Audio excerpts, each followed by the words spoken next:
आप देख रहे हैं आर.के. एजुकेशन पाथ और यहाँ पे एसएससी, रेलवे या बिहार के जितने भी एग्ज़ाम्स हैं सारे एग्ज़ाम से रिलेटेड क्वेश्चंस यहाँ पे आपको मिलेंगे। आज हम लोग पढ़ेंगे भारतीय संविधान के बारे में। भारतीय संविधान के जो भाग हैं उसके बारे में पढ़ेंगे और जानेंगे कि किस भाग में क्या सम्मिलित है। तो स्टार्ट करते हैं। पहले जान लेते हैं भारतीय संविधान की कुछ बारीकियाँ। इसमें ओरिजिनली 8 अनुसूचियाँ थी, 22 भाग थे और 395 अनुच्छेद आर्टिकल्स थे। 395 आर्टिकल्स, 22 पार्ट्स और 8 शेड्यूल्स। उसके बाद इसे बढ़ाकर 12 अनुसूचियाँ कर दिया गया, 25 भाग हो गए और 448 अनुच्छेद हो गए। 12 शेड्यूल्स, 12 शेड्यूल्स, 25 पार्ट्स और 448 आर्टिकल्स। भारतीय संविधान के भाग के बारे में पढ़ेंगे अब। भाग 1, ठीक है। भाग 1 में आर्टिकल्स यानी अनुच्छेद 1 से लेकर 4 तक है, आर्टिकल 1 to 4। इसमें संघ और उसके राज्य क्षेत्र के बारे में चर्चा है। कभी भी संविधान स्टार्ट होगा तो भारत से ही स्टार्ट होगा, तो बस वहाँ से ये समझिए कि भाग 1 में जो है वो भारत के यानी यूनियन के टेरिटरी क्षेत्र की चर्चा है। भाग 1 संविधान कभी भी स्टार्ट होगा तो भारत से ही स्टार्ट होगा, तो वहाँ से समझिए कि भारत से स्टार्ट हो रहा है, तो भारत के क्षेत्र के यानी कि संघ के क्षेत्र का चर्चा भाग 1 में है। 1 to 4, आर्टिकल 1 to 4। भाग 2 यानी पार्ट 2, आर्टिकल 5 to 11, 5 से लेके 11 तक। इसमें नागरिकता की चर्चा है। जब क्षेत्र की चर्चा हो ही गई तो फिर आगे क्या, नागरिकता की ही तो चर्चा होगी कि वहाँ रहने वाला कौन है। तो जब क्षेत्र की चर्चा हो गई भाग 1 में, तो भाग 2 में नागरिकता की चर्चा होगी, सिटीजनशिप। भाग 3 अनुच्छेद 12 से लेकर 35 तक, इसमें मौलिक अधिकार की चर्चा है, फंडामेंटल राइट्स, जो कि अमेरिका से लिया गया है। मौलिक अधिकार की चर्चा भाग 3 में। याद कैसे करेंगे इसको, तो किसी पार्टी में सारे लोग को 2-2 समोसे मिल रहे हैं, वहाँ एक लड़का आता है उधर से और बोलता है मेरे को 3 समोसा चाहिए, क्योंकि ये हमारा मौलिक अधिकार है। सारे लोग को 2 समोसा दो लेकिन हमको 3 समोसा दो, क्योंकि ये हमारा मौलिक अधिकार है यहाँ पे 3 समोसा लेने का। तो वहाँ से बस याद कर लीजिए रिलेट करके ट्रिक कि भाग 3 मौलिक अधिकार। वो लड़का आया और बोला कि 2 समोसा नहीं 3 समोसा मुझे चाहिए, क्योंकि 3 ये मेरा मौलिक अधिकार है। तो भाग 3 मौलिक अधिकार। भाग 4 अनुच्छेद 36 से 51, आर्टिकल 36 to 51। इसमें राज्य के नीति निर्देशक तत्व हैं, यानी DPSP, directive principle of state policy. याद कैसे करेंगे, DPSP, इसको शॉर्ट फॉर्म में लिख सकते हैं, directive principle of state policy को DPSP। इसमें टोटल 4 अल्फ़ाबेट है, बस यहीं से याद कर लीजिए, 4 अल्फ़ाबेट भाग 4, 4 अल्फ़ाबेट भाग 4। भाग 4 का अनुच्छेद 51 का है, 51 का, यह मौलिक कर्तव्य है, फंडामेंटल ड्यूटीज़, जो कि USSR से लिया गया था ये फंडामेंटल ड्यूटीज़। भाग 4 का याद कैसे करेंगे, 4 क से कर्तव्य और यहाँ पे आया है मौलिक कर्तव्य, ठीक है। तो मौलिक कर्तव्य 4 क में है। भाग 4 में DPSP हो गया, DPSP, तो वहाँ से रिलेट करेंगे भाग 4 का मौलिक कर्तव्य। भाग 5 अनुच्छेद 52 से लेकर 151, टोटल 100 आर्टिकल्स इसमें है, 52 to 150, ठीक है। इसमें यूनियन की चर्चा है, संघ की। 5 उंगली होती है, अगर 5 उंगली को बंद करके मुट्ठी बना ले तो वो क्या होगा, वहाँ पे यूनियन बन जाएगा। यानी 5 उंगली को बंद करके मुट्ठी बना ले तो यूनियन बन जाएगा। तो वहाँ से याद करेंगे कि भाग 5 में यूनियन की चर्चा है, संघ की चर्चा है। भाग 6 अनुच्छेद 152 से 237 तक ये है, इसमें राज्य की चर्चा है। अब जब देश आ ही गया तो देश के बाद क्या आएगा, राज्य आएगा।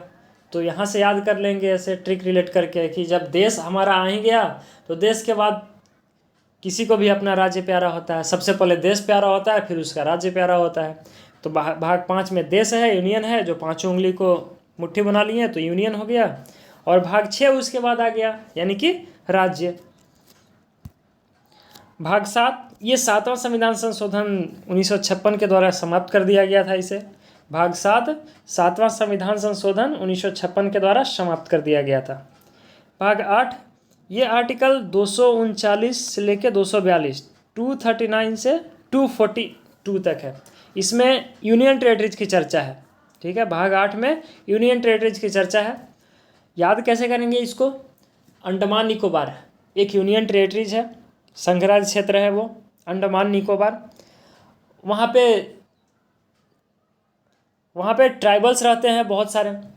अब ऐसा मान लीजिए कि वहाँ क्या है कि 8 बजे के बाद सारे दुकान बंद हो जाती हैं। ठीक है, 8 बजे के बाद सारे दुकान बंद हो जाती है, यानी कि अंडमान निकोबार जो कि यूनियन टेरिटरी है, तो वहाँ पे 8 बजे के बाद सारे दुकान बंद हो जाते हैं। यहाँ से बस एक रिलेट करके याद कर लेंगे कि 8 बजे यानी भाग 8, वहाँ पे 8 बजे सारे दुकानें बंद हो जाती हैं। भाग 9 अनुच्छेद 243 1 से 243 ए टू ओ, 243 ए 243 बी, इस तरह से लेकर 243 ओ तक। बस उसी को मैंने यहाँ 1 से लेकर 15 तक लिख दिया, यानी कि 1 ए 1 का है और ओ 15 पे आता है। तो अनुच्छेद 243 है, एक 243 में है भाग 9 में, इसमें पंचायत है। ठीक है, इसमें पंचायत है। याद कैसे करेंगे? तो भाग 9, ये 9 लिखते हैं, अगर इस तरह से 9 लिखते हैं,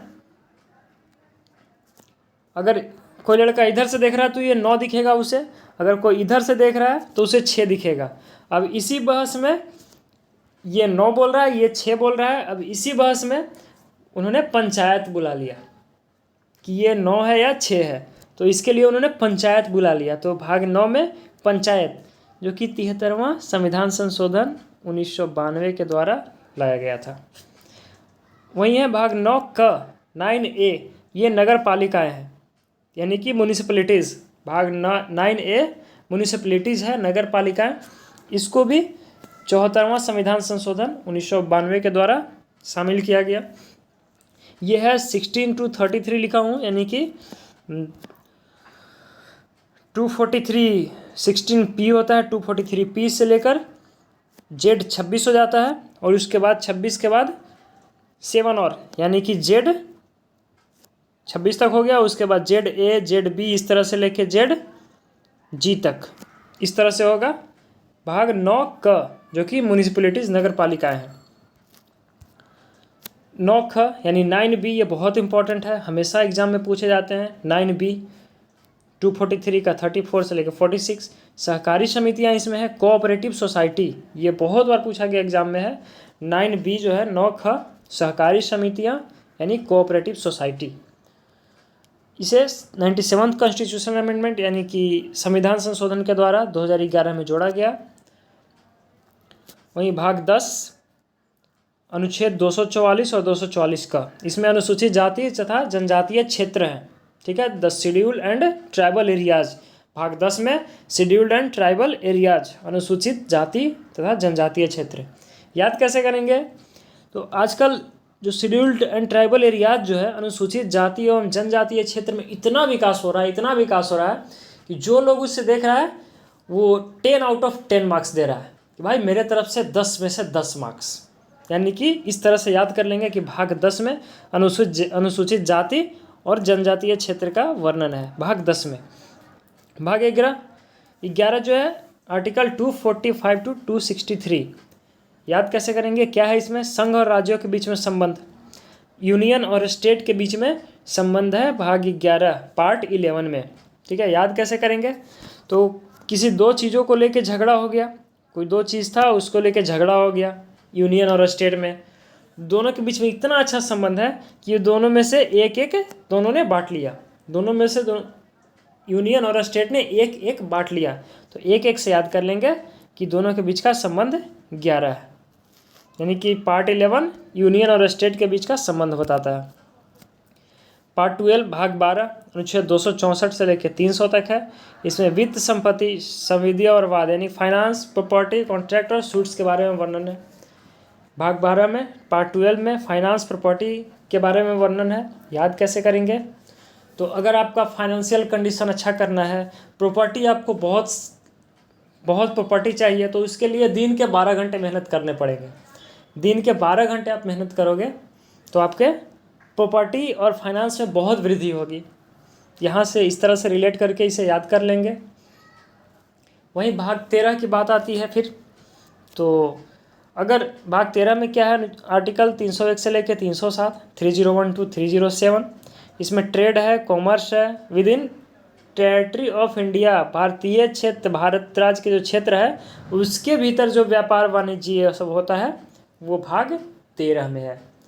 याद कैसे करेंगे इसे, भाग 13। तो अगर आपको फाइनेंशियल कंडीशन, प्रॉपर्टी बहुत अच्छा चाहिए तब तो दिन के 12 घंटे काम करने पड़ेंगे। लेकिन अगर आपको ट्रेड करना हो, व्यापार करना हो, तो व्यापार थोड़ा और मुश्किल हो जाता है। तो वहाँ पे आपको 12 घंटे ना करके 13 घंटे काम करने पड़ेंगे दिन के, तब जाके आपका व्यापार सही होगा। बस ये ट्रिक है एक याद करने का। तो 12 घंटे ना हो के कितने, 13 घंटे काम करने पड़ेंगे, तब जाके व्यापार सही होगा। तो 13 घंटे से भाग 13 को याद रिलेट कर लेंगे। अब वही भाग 14, अगर आपको ट्रेड करने का है तो ठीक है 13 घंटा करना पड़ेगा। लेकिन अगर यूपीएससी क्लियर करना हो, ठीक है, कोई पीसीएस एग्ज़ाम क्लियर करना हो, तो उसके लिए आपको 13 घंटा भी कम पड़ेगा, 3 के 14 घंटे काम करने पड़ेंगे। तो वहाँ से रिलेट कर लेंगे। भाग 14 में यूनियन और स्टेट के अंडर जो सर्विस आते हैं उनकी चर्चा है, संघ और राज्यों के अधीन जो सेवाएं हैं उनकी चर्चा भाग 14 में है। 14 पार्ट 14 पार्ट 14A में क्या है, 14 क में क्या है, ट्रिब्यूनल की चर्चा है। 323 क और 323 ख ट्रिब्यूनल की चर्चा है जिसके अंदर कैट आता है। ये 42nd कॉन्स्टिट्यूशनल अमेंडमेंट संविधान संशोधन के द्वारा हुआ, 42वें संविधान संशोधन 1976 में। भाग 15 ये आर्टिकल 324 से लेकर 329 क तक है। इसमें इलेक्शन की चर्चा है, निर्वाचन की। याद कैसे करेंगे, तो एक लड़का पहुंच जाता है 15 साल की उम्र में वोट देने, उसे मना कौन करेगा, इलेक्शन कमीशन जो वहाँ से उससे रिलेटेड लोग हैं वो मना करेंगे, उसके लिए एज डिफाइन करेंगे कि नहीं तुम्हारा एज 15 साल है, अभी इलेक्शन में तुम नहीं पार्टिसिपेट कर सकते हो, वोट नहीं डाल सकते हो।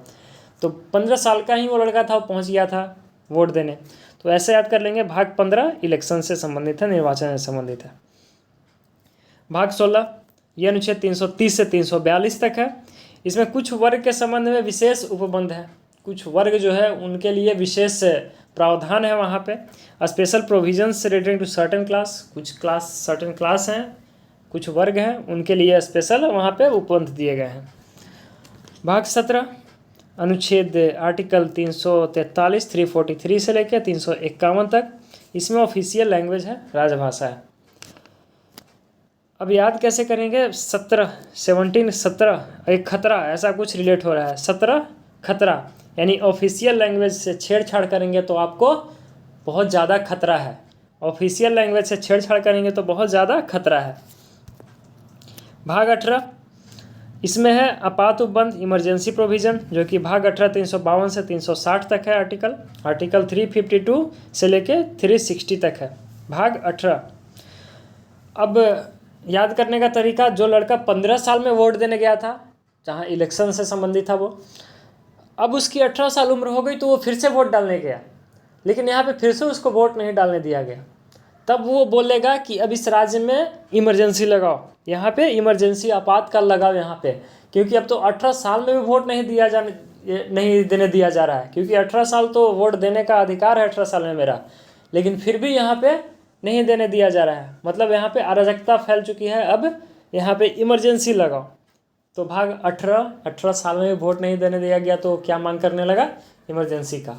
तो भाग 18 इमरजेंसी आपातकाल। पार्ट 19 भाग 19 ये आर्टिकल 361 से लेके 367 तक है। इसमें मिसलेनियस की चर्चा है, बहुत सारे जो संबंध है, बहुत सारे कुछ ऐसे पार्ट्स मिल गए हैं, ऐसे चीज़ मिले जो भाग 19 में डाल दिया गया।